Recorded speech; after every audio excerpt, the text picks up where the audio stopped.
Hello दोस्तों, मेरा नाम है Ankit Singhal. Welcome to today's video. इस वीडियो में हम जानेंगे वो 11 रीजन जिससे हम as a retail investor decision ले सकें क्या हमको आईपीओ में इन्वेस्ट करना चाहिए या नहीं। तो चलिए शुरू करते हैं।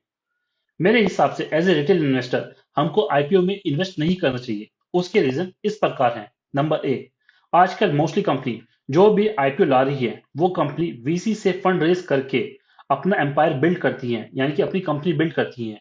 इसका क्या मतलब है? यानी कि वे दूसरों से पैसा उधार लेती है। नंबर दो, वीसी ने इन कंपनियों में पैसा किसी और से उधार लिया था, तभी वे इन कंपनियों में इन्वेस्ट कर पाती हैं। नंबर तीन, इंडिया में जनरली एक कंपनी आईपीओ को लाने में उसको 7 से 12 साल लग जाते हैं, यानी कि वो 7 से 12 साल में ये आईपीओ निकालती है।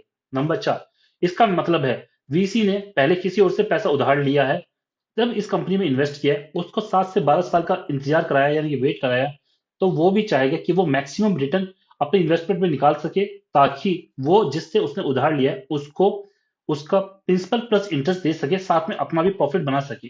नंबर पांच, इसलिए मोस्टली आईपीओ आजकल काफी ज्यादा इन्फ्लेटेड प्राइस पे आते हैं, जिसके लिए बहुत जोर शोर से पीआर किया जाता है, एंड उसके लिए इन्वेस्टमेंट बैंकर्स को, मीडिया हाउस को एंड फाइनेंशियल इन्फ्लुएंसर्स को बुलाया जाता है। नंबर छह, आपने देखा होगा mostly 90% of the recently listed IPO में पहले प्राइस ऊपर जाता है एंड उसके बाद 1 साल के अंदर वो प्राइस बाद में गिर जाता है। नंबर सात, क्या आपने सोचा है ऐसा क्यों होता है? क्योंकि एज पर सेबी रूल्स, जो भी इंस्टीट्यूशन इन्वेस्टर्स होते हैं वो एक आईपीओ में सबसे ज्यादा पैसा लगाते हैं और उनको मिनिमम 1 साल की होल्डिंग मैंडेटरी होती है। नंबर आठ, पर इंस्टीट्यूशन इन्वेस्टर ऐसा क्यों करते हैं? इंस्टीट्यूशन इन्वेस्टर्स 1 साल के बाद अपने स्टॉक्स इसलिए बेच देते हैं ताकि वो अपने पैसे को रोटेट कर सके, एंड जो मुनाफा उन्होंने इस आईपीओ में पैसे लगा के कमाया है उसको बाकी दूसरे शेयर्स में लगा सके। नंबर नौ, ये सभी IPO OFS that is offer for sale के लिए आते हैं। इसका मतलब है कि एक इंटेलिजेंट इंसान की टोपी दूसरे मुख्य इंसान को ज्यादा महंगे प्राइस पे पहना दी जाती है, जिसको हम रिटेल इन्वेस्टर कहते हैं।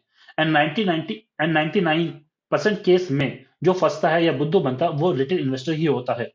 नंबर 10, एंड मोस्टली आईपीओ में आपने देखा होगा कि नेट प्रॉफिट लॉस मेकिंग होते हैं, क्योंकि उनकी कस्टमर एक्विजिशन कॉस्ट, जिसको हम कैक भी कहते हैं, वो बहुत ज्यादा होती है। नंबर 11, मेरा मानना है धंधा चलाने के लिए मुनाफा कमाना बहुत जरूरी है, वरना अपने यूपी में एक कहावत है, नंगा खाएगा क्या एंड निचोड़ेगा क्या। मेरे हिसाब से अगर आपको किसी भी कंपनी में पैसा लगाना है तो वो कंपनी कम से कम 20 साल पुरानी होनी चाहिए, मार्केट में कम से कम 10 साल लिस्ट हो चुकी होनी चाहिए, एंड कम से कम हर साल मिनिमम 200 करोड़ का प्रॉफिट जरूर कमानी चाहिए। हम देख सकते हैं some of the listed failed IPO के एग्जांपल, जो हैं Paytm, Nykaa, Policybazaar, Zomato etcetera. And some of the successful IPO are HDFC bank, DMart etcetera. To get more updates, don't forget to like, comment, share and subscribe to this channel.